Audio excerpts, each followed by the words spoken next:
Hello बच्चों, so let's solve this question and question says what does the negative sign in the expression mean. So देखो यहाँ पर जो हमको ये वैल्यू है -0.76 वोल्ट, सो इस नेगेटिव साइन का मतलब क्या है यहाँ पे, तो हमको ये बताना है। ठीक है, तो चलिए सोल्व करते हैं इस क्वेश्चन को।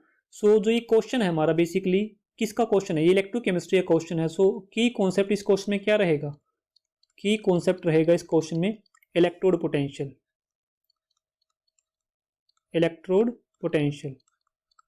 ठीक है, अब देखो जो ये वैल्यू आई है हमारी Zn2 पॉजिटिव टू Zn, इसकी वैल्यू कितनी आई है -0.76 वोल्ट आई है। ठीक है, अब जो ये नेगेटिव वैल्यू आई है किसके रिस्पेक्ट में आई है, ये आई है हमारी स्टैंडर्ड हाइड्रोजन इलेक्ट्रोड के रिस्पेक्ट में। तो जो हमारा स्टैंडर्ड हाइड्रोजन इलेक्ट्रोड कितना होता है हमारा E0 of H positive to H2, ये कितना कितना लेके चलते हैं हम, 0 लेके चलते हैं इसको, तो इसके रिस्पेक्ट में ये वैल्यू आई है -0.76। तो इसका मतलब क्या हुआ, what do you mean by this.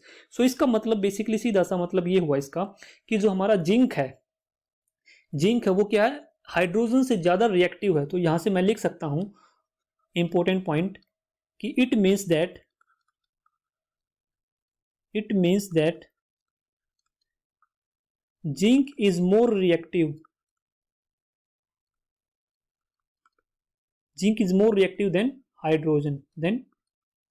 Hydrogen, ठीक है, जो जिंक होगा हमारा वो ज्यादा रिएक्टिव होगा हाइड्रोजन से। और इसका और दूसरा मतलब क्या होगा, इसका मतलब ये होगा कि जो जिंक होगा वो इजिली ऑक्सीडाइज हो जाएगा। So I can write here as zinc will be easily oxidised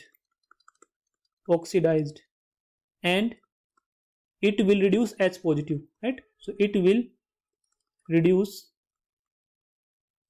H positive, okay?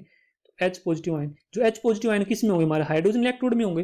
तो बेसिकली इसका मतलब ये हुआ कि जो हमारे देखो जो ये वैल्यू है ये हमारी किसकी वैल्यू है, स्टैंडर्ड रिडक्शन पोटेंशियल की वैल्यू है, स्टैंडर्ड रिडक्शन पोटेंशियल की। तो रिएक्शन कैसी होगी इसकी रिएक्शन कुछ इस तरह से होगी, Zn2 positive is accepting 2 electron giving Zn solid.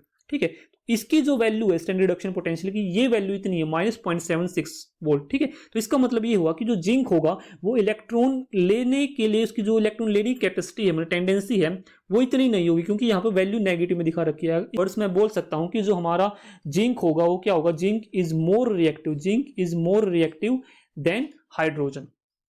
So I hope this understood it very well. Thank you.